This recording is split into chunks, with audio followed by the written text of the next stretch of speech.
Hello दोस्तों, आज इस वीडियो में हम लोग पढ़ेंगे क्लास 11th के मैथ्स का चैप्टर 6 जिसका नाम है क्रमचर संचय और उसका हम सॉल्व करेंगे प्रश्नावली 6.3। पहले क्वेश्चन में लिखा है कि 1 से 9 तक के अंकों का प्रयोग करके कितनी 3 अंकीय संख्याएं बन सकती हैं यदि किसी भी अंक को दोहराया नहीं गया है। तो इसके लिए हम जो फॉर्मूला यूज़ करेंगे, फॉर्मूला होता है NPR का फॉर्मूला।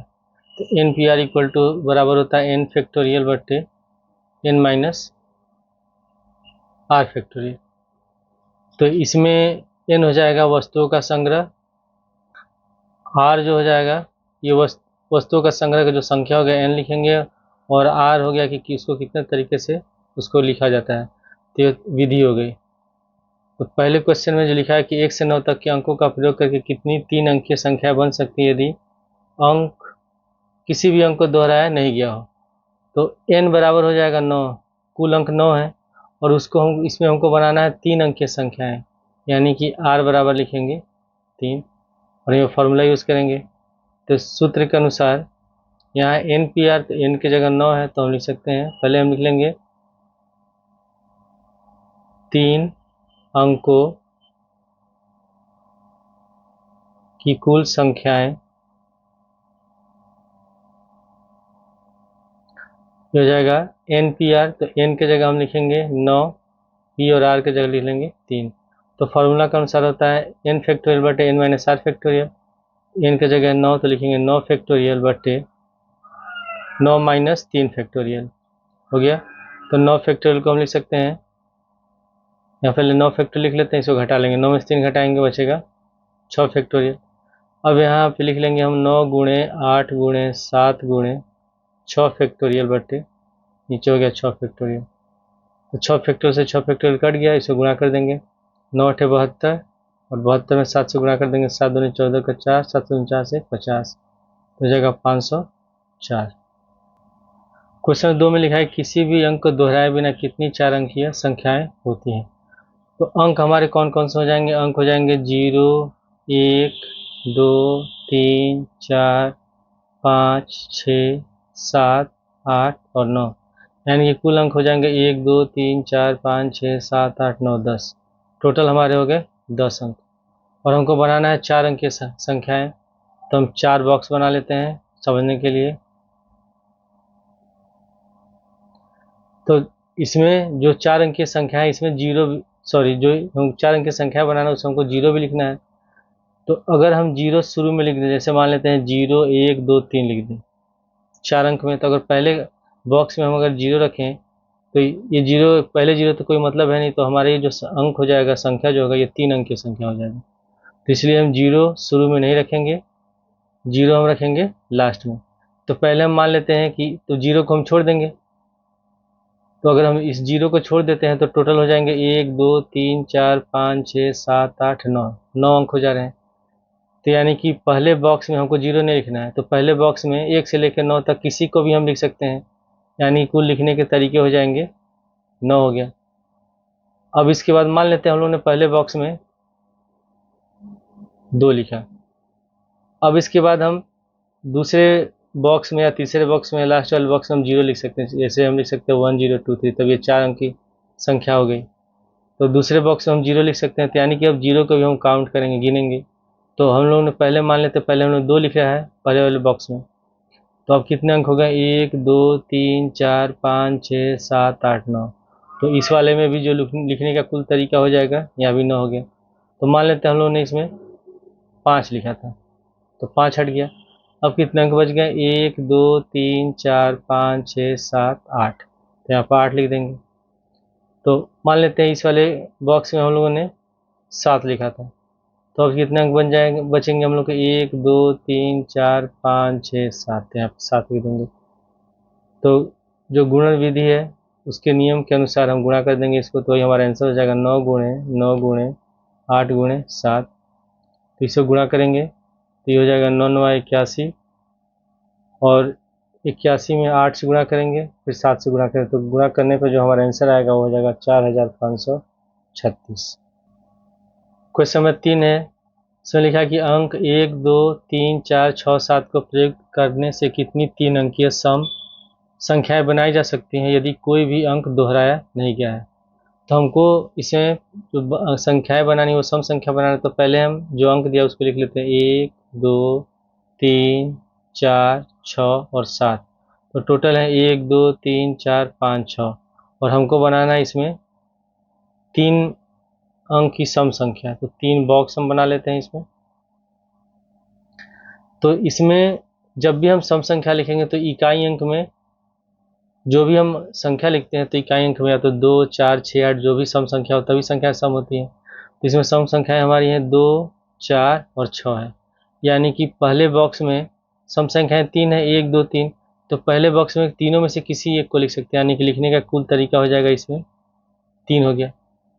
मान लेते हैं हम लोगों ने पहले बॉक्स में 2 लिख लिया है और इसमें लिखा हुआ है कि अंकों को दोहराना नहीं, यानी कि जो एक बार हम अंक ले लेते हैं उसको दोबारा नहीं लिखेंगे। तो अब कितने अंक बच गए? 1 2 3 4 5, यानी कि जो पहला बॉक्स होगा उसमें लिखने का कुल तरीका हो गया 5।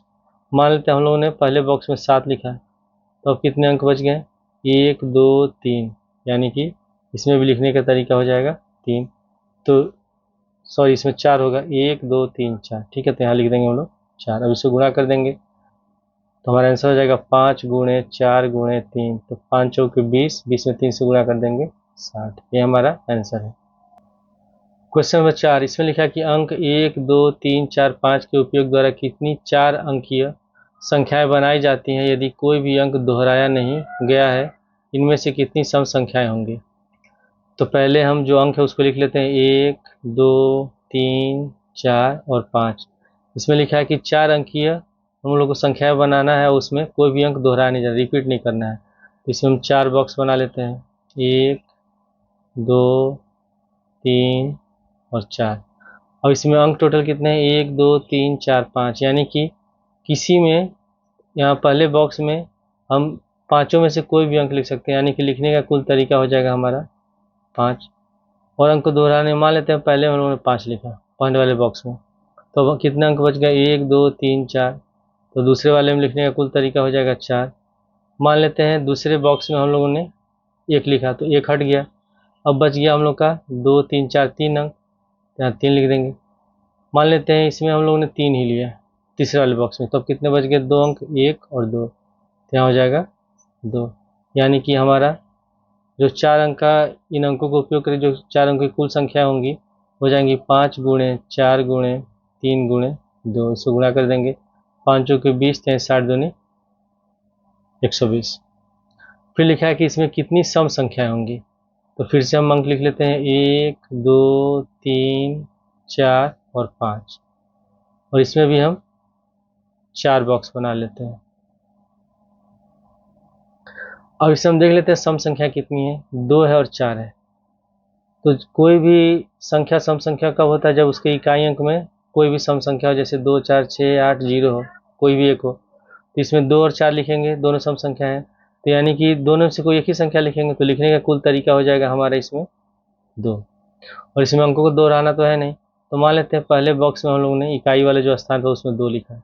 अब कि इसमें कितना अंक बच गया? 1 2 3 4। तो यानी कि पहले बॉक्स में लिखने का कुल तरीका हो गया 4। फिर हम लोग मान लेते हैं कि पहले बॉक्स में हम लोगों ने 1 लिया, तो अंक बच गया हम लोग के 1 2 3, तो यहाँ आप लिख लेंगे 3। तो मान लेते हैं इस वाले बॉक्स में हम लोगों ने 4 लिया, तो अब कितने अंक बच गए? 1 और 2, यानी कि इस वाले बॉक्स में हम लिखेंगे 2।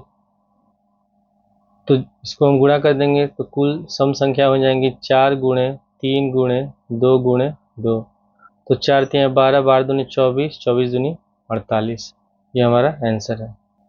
क्वेश्चन 5 में लिखा कि 8 व्यक्तियों की समिति में हम कितने प्रकार से एक अध्यक्ष और एक उपाध्यक्ष चुन सकते हैं, यह मानते हुए कि एक व्यक्ति एक से अधिक पद पर नहीं रह सकता है। तो इसमें टोटल 8 व्यक्तियों की समिति है, तो n बराबर हो जाएगा 8। अब इसमें हमको एक अध्यक्ष चुनना है और एक उपाध्यक्ष चुनना है, यानी कि दो कुल तरीके हो जाएंगे इसमें 2, एक अध्यक्ष है, ठीक है, और एक उपाध्यक्ष है। तो यानी कि इन दोनों में से कोई एक को चुनना है, तो कुल चुनने के तरीके 2 हो जाएंगे। तो r बराबर हम लिखेंगे 2। तो फॉर्मूला में NPR का लगाएंगे, तो NPR बराबर होता है एन फैक्टोरियल बटे एन माइनस आर फैक्टोरियल। तो यहाँ पर हम लिख लेंगे एन की जगह 8 है तो 8 पी 2 लिख लेंगे। तो यहाँ फॉर्मूला के अनुसार हो जाएगा 8 फैक्टोरियल बटे 8 माइनस 2 फैक्टोरियल। तो हो जाएगा 8 फैक्टोरियल बटे 8 में से 2 घटाएंगे 6 फैक्टोरियल। तो इसको लिख सकते हैं हम लोग 8 गुणे 7 गुणे 6 बटे 8 में से 2 घटाएंगे तो यहाँ हो गया 6 फैक्टोरियल। यहाँ भी 6 फैक्टोरियल लिख लेते हैं तो ये दोनों कट गया तो 8 सत्ते 56। यही हमारा आंसर है। क्वेश्चन नंबर 6 में लिखा है कि यदि n-1 P3 फिर अनुपात दिया n P4 बराबर 1:9 है तो n का मान ज्ञात कीजिए। तो पहले इसको लिख लेते हैं हम n-1 P3 बट्टे में इसको लिख लेते हैं, अनुपात में दिया है तो हो जाएगा n P4 बराबर 1/9। और इसमें जो हम फॉर्मूला लगाएंगे NPR का फॉर्मूला NPR बराबर होता है n फैक्टोरियल बट्टे n माइनस आर फैक्टोरियल। तो इसके अनुसार इसमें n की जगह n-1 है तो यहाँ पे लिख लेंगे हम लोग n-1 का फैक्टोरियल बटे फिर उसके बाद n-r। तो n की जगह लिखेंगे n-1 और r की जगह है 3 फैक्टोरियल फिर बट्टे में अब यहाँ पे NPR तो हो जाएगा n फैक्टोरियल बट्टे n-4 फैक्टोरियल और बराबर में हो गया 1/9। तो यहाँ हो गया n-1 फैक्टोरियल बट्टे यहाँ हो जाएगा -1 -3 माइनस का 4 तो n-4 फैक्टोरियल बट्टे n फैक्टोरियल बट्टे n-4 फैक्टोरियल बराबर में हो गया 1/9। तो इसमें या तो इसको ऊपर ले जाए नहीं तो हम यही काट सकते हैं, n-4 फैक्टोरियल से n-4 फैक्टोरियल कट जाएगा तो ये हम लोग का हो जाएगा n-1 फैक्टोरियल बट्टे n फैक्टोरियल बराबर 1/9।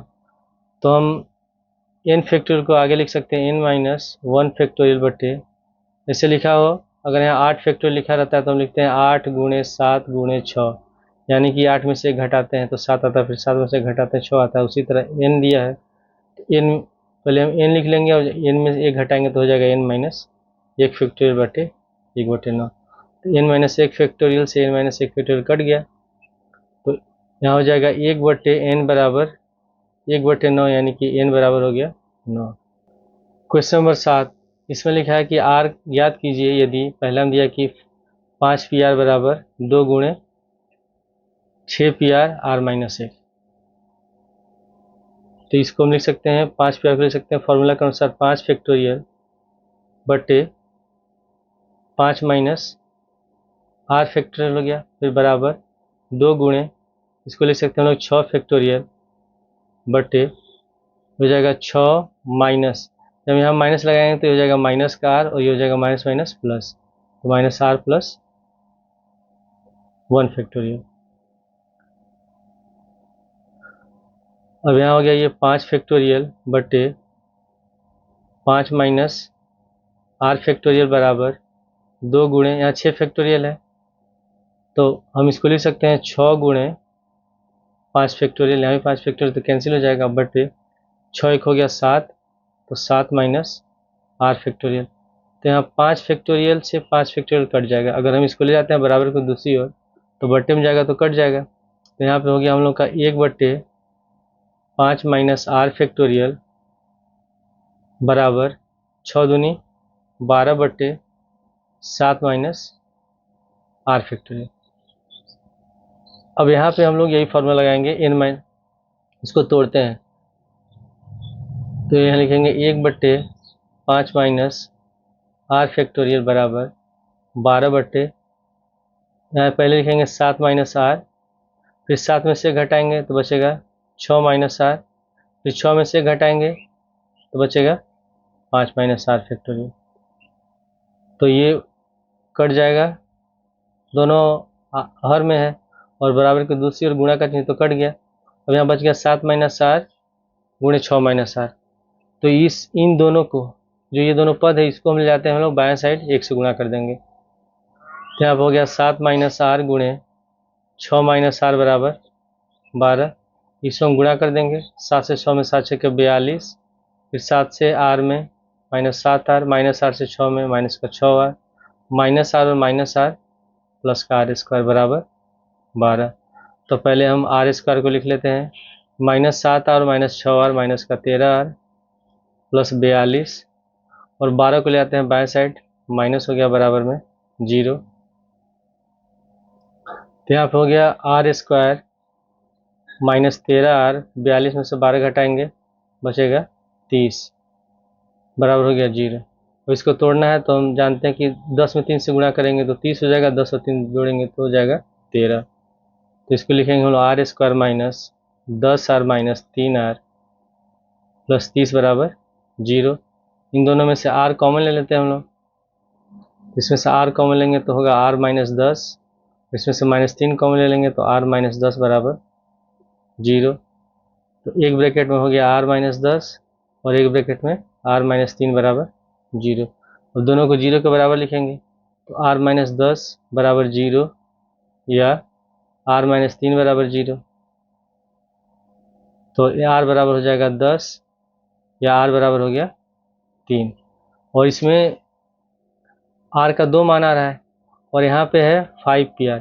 तो जब भी हम लिखते हैं npr के रूप में तो इसमें जो r है वो n से कभी भी ज़्यादा नहीं होना चाहिए। तो इसमें जो n है या तो 5 है या नहीं तो 6 है, लेकिन यहाँ जो r है ये 10 आ जा रहा है, तो जो r का मान होता है वो n से हमेशा कम होता है, तो r बराबर 10 होगा नहीं, तो हमारा आंसर हो जाएगा r बराबर 3। क्वेश्चन 2 में है दिया कि 5pr बराबर 6pr -1। तो इसको भी हम लोग पहले वाले क्वेश्चन की तरह हल करेंगे। इसको लिख लेंगे 5 फैक्टोरियल बटे 5 माइनस r फैक्टोरियल बराबर यहाँ हो जाएगा 6 फैक्टोरियल बटे 6 माइनस फिर r लिखेंगे और यहाँ माइनस माइनस हो जाएगा प्लस, यहाँ हो गया फैक्टोरियल 5 फैक्टोरियल बटे 5 माइनस r फैक्टोरियल बराबर 6 फैक्टोरियल को लिख सकते हैं हम लोग 6 गुणे 5 फैक्टोरियल बटे 6 और 1 हो जाएगा 7, तो 7 माइनस r फैक्टोरियल, 5 फैक्टोरियल से 5 फैक्टोरियल कट गया, तो यहाँ पर हो गया 1 बटे 5 माइनस r फैक्टोरियल बराबर यहाँ हो जाएगा 6 बटे 7 माइनस r फैक्टोरियल को लिख सकते हैं हम लोग, पहले लिखेंगे 7 माइनस r, फिर 7 में से घटाएंगे तो बचेगा 6 माइनस r, फिर 6 में से फिर से घटाएंगे तो हो जाएगा 5 माइनस r फैक्टोरियल। तो इससे 5 माइनस r फैक्टोरियल से 5 माइनस r फैक्टोरियल कट गया। अब इन दोनों पदों को हम ले आते हैं बाएं साइड, 1 से गुणा कर देंगे, तो जब 1 से गुणा करेंगे तो हो जाएगा 7 माइनस r और 6 माइनस r बराबर यहाँ बच गया हम लोग का 6। इसे गुणा कर देंगे 7 6 के 42, फिर 7 से माइनस r में माइनस का 7r, माइनस r से 6 में माइनस 6r, माइनस r हो जाएगा प्लस का r² बराबर 6।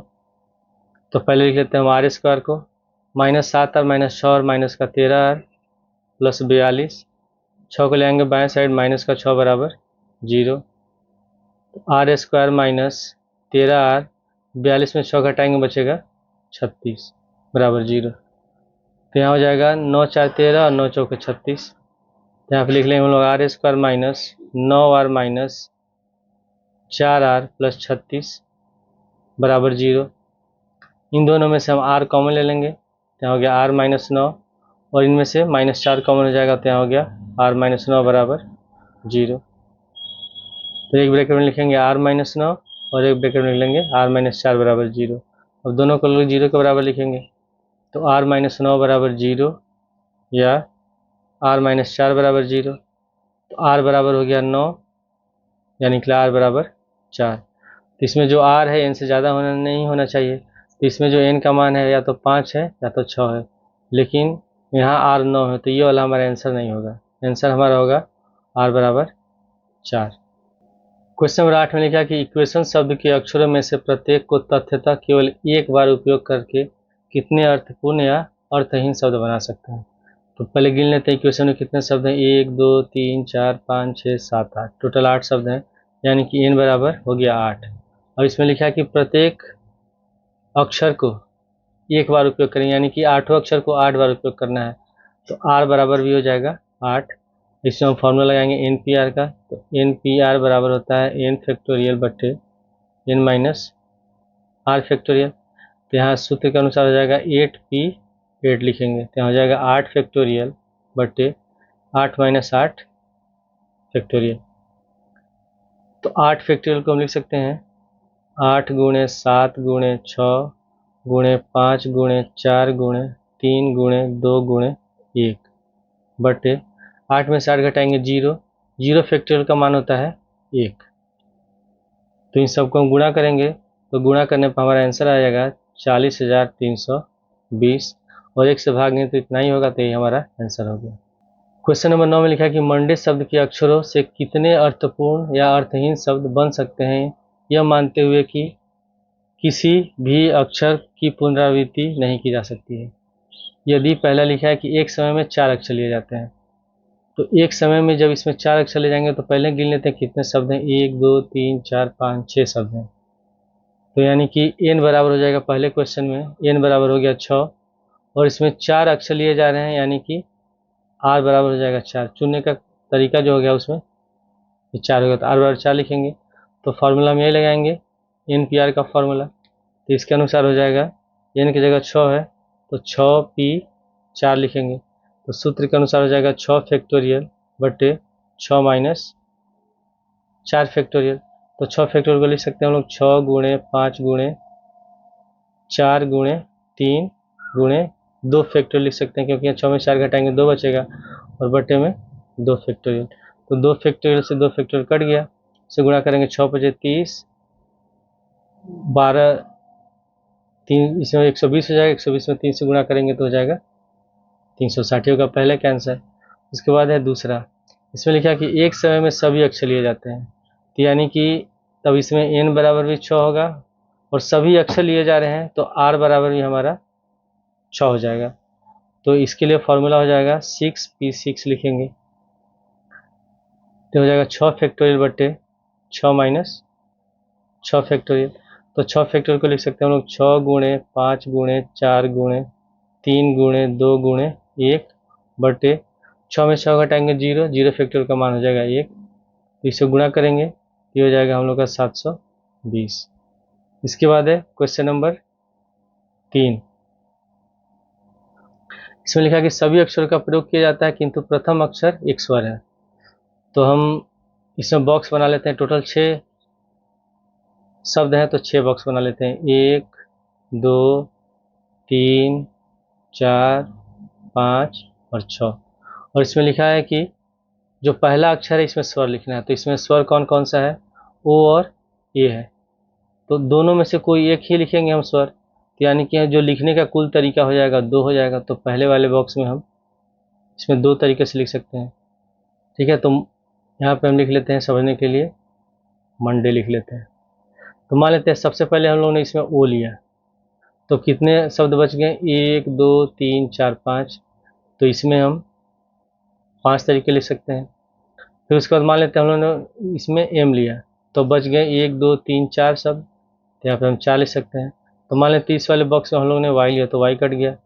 तो अब लिखने का तरीका हो गया 1 2 3, तो यहाँ पे हम लिखेंगे 3। तो मान लेते हैं इसमें हम लोगों ने ए लिया तो बच गया एन और डी, तो यहाँ पे लिखेंगे हम लोग 2 और यहाँ पे लास्ट में हो जाएगा 1। तो यानी कि जब इसको हम गुणा करेंगे तो 2 गुणे 5 गुणे 4 गुणे 3 गुणे 2 गुणे 1। तो 5 दूनी 10 चौके 40 120 2 से गुणा कर देंगे तो हो जाएगा हम लोग का 240। ये हो गया आंसर। क्वेश्चन नंबर 10 में लिखा है कि मिसी सीपी शब्द के अक्षरों से बने भिन्न भिन्न क्रमचय में कितने में चारों वाई एक साथ नहीं आता है। यानी कि जब हम अक्षर बनाएंगे तो उसे बताना है कि चारों वाई एक साथ लेंगे तो उसमें कब कितने क्रमचय में नहीं होगा। तो उसके लिए पहले हम गिन लेते हैं इसमें कितने अंक हैं। 1 2 कितने शब्द हैं 1 2 3 4 5 6 7 8 9 10 11। n बराबर हो गया 11। अब इसमें m जो है पहले m लिख लेते हैं। इसमें m तो एक ही बार है तो m हो जाएगा एक बार। उसके बाद फिर s है 1 2 3 4 तो 4 बार लिख लेंगे। i भी 4 बार है तो 4 बार इसमें लिख लेंगे। उसके बाद है p यहाँ 2 बार है तो p हो गया 2 बार। तो हम निकाल लेते हैं पहले कुल क्रमचय, यानी इससे बने कुल क्रमचयों की संख्या कितनी होगी। तो कुल क्रमचय बराबर टोटल इसमें 11 अक्षर है इसमें, तो हम लिख सकते हैं 11 फैक्टोरियल बटे। अब यहाँ ए से 4 बार, यहाँ 4 फैक्टोरियल लिखेंगे, आई है 4 बार तो फिर से 4 फैक्टोरियल लिखेंगे, और 2 बार है यहाँ 2 फैक्टोरियल लिख देंगे। जो संख्या एक बार होगा उसको नहीं लिखेंगे क्योंकि एक फैक्टोरियल एक ही होगा। अब इसको हम हल कर सकते हैं, तो 11 फैक्टोरियल को लिख सकते हैं हम लोग 11 गुणे 10 गुणे 9 गुणे 8 गुणे 7 गुणे 6 गुणे 5 गुणे 4 फैक्टोरियल बटे, यहाँ हो गया 4 फैक्टोरियल लिख देते हैं हम लोग। फिर यहाँ 4 फैक्टोरियल को लिख सकते हैं 4 गुणे 3 गुणे 2 गुणे 1, फिर 2 फैक्टोरियल को लिख सकते हैं 2 गुणे 1। तो 4 फैक्टोरियल से 4 फैक्टोरियल कट गया। उसके बाद 4 से 8 काट देंगे 2 बार में, ये 2 से 2 कट गया, 2 से 6 कट गया 3 बार में, और 3 से 3 कट गया। तो जब इसको हम गुणा करेंगे तो आ जाएगा 34,650।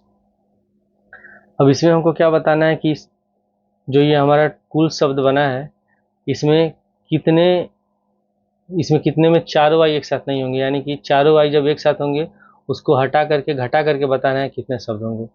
तो पहले हम इसमें लिखते हैं यदि चारों आई एक साथ हैं, तो अगर चारों आई एक साथ होंगे ऐसे तो इन सबको हम एक शब्द मानेंगे। तो टोटल इसमें 11 हैं, 11 शब्द हैं, तो अगर चारों आई को एक साथ मानेंगे तो हम अगर 11 में से 4 घटाते हैं तो बचता है 7, अगर हम आई छोड़ देते हैं और चारों आई को हमको एक शब्द मानना है, यानी कि 7 + 1 हो जाएगा 8। क्या लिख लेंगे हम लोग, तो इसमें कुल क्रमचय कितना होगा अगर चारों आई एक साथ होते हैं, तो कुल क्रमचय बराबर टोटल 8 शब्द हो रहे हैं तो 8 फैक्टोरियल बटे, अब यहाँ पे एस 4 बार है और आई तो इसमें हट गया हम लोग का, और पी 2 बार है तो लिख लेंगे हम लोग 4 फैक्टोरियल गुणे 2 फैक्टोरियल। तो 8 फैक्टोरियल को लिख सकते हैं हम लोग 8 गुणे 7 गुणे 6 गुणे 5 गुणे 4 फैक्टोरियल बटे, यहाँ हो गया 4 फैक्टोरियल गुणे 2 फैक्टोरियल को लिख सकते हैं 2 गुणे 1, 4 फैक्टोरियल से 4 फैक्टोरियल कट गया, 2 से 6 कट गया 3 बार में, तो इससे गुणा करेंगे तो आ जाएगा 840। अब हमको बताना है कि ऐसे कुल कितने क्रमचय जिसमें चारों एक साथ नहीं है। तो इसकी संख्या निकालने के लिए हम क्या करेंगे, 34,650 में से हम 840 को घटा देंगे और घटाने पर हमारा आंसर आ जाएगा 33,810। क्वेश्चन नंबर 11 में लिखा कि परम्यूटेशन शब्द के अक्षरों को कितने तरीकों से व्यवस्थित किया जा सकता है यदि चयनित शब्द का प्रारंभ पी से और अंत एस से होता है, चयनित शब्द में सभी स्वर एक साथ हैं, चयनित शब्द में पी तथा एस के मध्य सदैव 4 अक्षर हैं। तो पहले गिन लेते हैं इसमें कितने शब्द हैं, 1 2 3 4 5 6 7 8 9 10 11 12, तो n बराबर हो गया 12। अब इसमें लिख लेते हैं कि इसमें अक्षर कौन कितनी बार है। तो पी जो है इसमें यहाँ पे हम लिख लेते हैं पी है 1 बार, उसके बाद फिर ई है 1 बार है, आर 1 बार है इसमें, ठीक है। उसी तरह फिर एम 1 बार है, यू है 1 बार, टी है 2 बार, आई है 1 बार, ओ है 1 बार, एन है 1 बार और एस है 1 बार, यानी कि सभी अक्षर एक ही बार हैं, केवल इसमें टी 2 बार है। तो सबसे पहले बताना है कि चयनित शब्द के प्रारंभ में पी और पी से तथा अंत एस से होता है। तो पहले इसमें हम 12 बॉक्स बना लेते हैं, ऐसे 12 खाने बना लेते हैं, 1 2 3 4 5 6 7 8 9 10 11 12। मान लेते हैं यहाँ पी है, यहाँ पे हमारा एस है, तो इन दोनों से शुरू होना है, यानी कि ये दोनों तो फिक्स हो गए, यानी कि चुनने का जो कुल तरीका होगा 10 होगा, इसमें 10 खाने हैं तो 200 में से कोई एक चुनेंगे। तो इसका आंसर हो जाएगा, तो हम लिखेंगे पहले इसमें तो 10 फैक्टोरियल बटे, अब यहाँ केवल जो टी है ये 2 बार है तो यहाँ लिख लेंगे 2 फैक्टोरियल।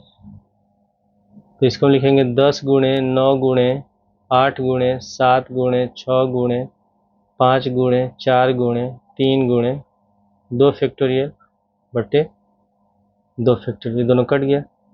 इसको गुणा करेंगे, जब गुणा करेंगे तो हो जाएगा ये 18,14,400, जो हो गया पहले का आंसर। उसके बाद है क्वेश्चन नंबर 2। इसमें लिखा है कि चयनित शब्द में सभी स्वर एक साथ हैं।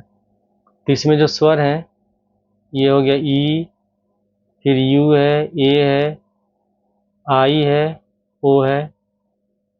तो इसमें जो पांचों वोवेल है, पांचों स्वर एक साथ है, तो इसका आंसर हो जाएगा, अगर हम पांचों को एक साथ लेते हैं तो टोटल इसमें 12 है, टोटल 12 शब्द हैं। तो जब हम पांचों को एक साथ लेंगे तो 7 और 5 हो जाएगा 12। तो पांचों जो स्वर है उसको हम एक शब्द मान लें तो 7 और 1 हो जाएगा 8। तो इसका आंसर हो जाएगा हम लोग का 8 फैक्टोरियल, और 5 स्वर है तो 5 फैक्टोरियल बटे, इसमें टी 2 बार है तो 2 फैक्टोरियल लिख लेंगे। तो हो जाएगा 8 गुणे 7 गुणे 6 गुणे 5 गुणे 4 गुणे 3 गुणे 2 गुणे 1। इसी तरह 5 फैक्टोरियल को लिख सकते हैं हम लोग 5 गुणे 4 गुणे 3 गुणे, नीचे हर में 2 है तो यहाँ लिख लेते हैं 2 फैक्टोरियल बटे 2 फैक्टोरियल। तो 2 फैक्टोरियल से 2 फैक्टोरियल कट गया, जब इसको गुणा करेंगे तो हमारा आंसर आ जाएगा 24,19,200। अब लास्ट वाले में लिखा है कि चयनित शब्द में पी तथा एस के मध्य सदैव 4 अक्षर होते हैं। तो हम इसमें बना लेते हैं 12 खाने, 1 2 3 4 5 6 7 8 9 10 11 12। तो पहले पी लिखते हैं। इसमें लिखा है कि पी और एस के मध्य सदैव 4 अक्षर होने चाहिए। तो 1 2 3 4 हो गया, तो यहाँ एस होगा। तो अगर इसके बाद फिर अगर हम पी को आगे करते हैं तो एस यहाँ आ जाएगा, तो पी फिर यहाँ आएगा, फिर एस यहाँ आएगा। फिर अगर हम फिर से पी को आगे यहाँ करते हैं तो पी यहाँ पे आ जाएगा, एस यहाँ पे आ जाएगा। ये क्रम हमेशा लगातार बढ़ते जाएगा, यानी कि पी 7 बार आगे जाएगा और इसके एस भी 7 बार आगे जाएगा, यानी कि टोटल जो होगा एन बराबर हो जाएगा 7 + 7 यानी कि 14। ठीक है, तो कुल शब्द हो जाएंगे इसमें 14 गुणे, इसमें पी और एस तो फिक्स है, बाकी के जितने भी शब्द हैं वो कितने बच रहे हैं, 10 बच रहे हैं। तो 10 फैक्टोरियल लिखेंगे और बटे टी 2 बार है, टी हो गया 2 फैक्टोरियल। तो इसमें 10 फैक्टोरियल बटे 2 फैक्टोरियल का मान आया है 18,14,400। तो हम इसे यहाँ लिख सकते हैं डायरेक्ट 14 गुणे 18,14,400, और इससे गुणा करेंगे तो हमारा आंसर आ जाएगा 2,54,01,600। ये हमारा आंसर है।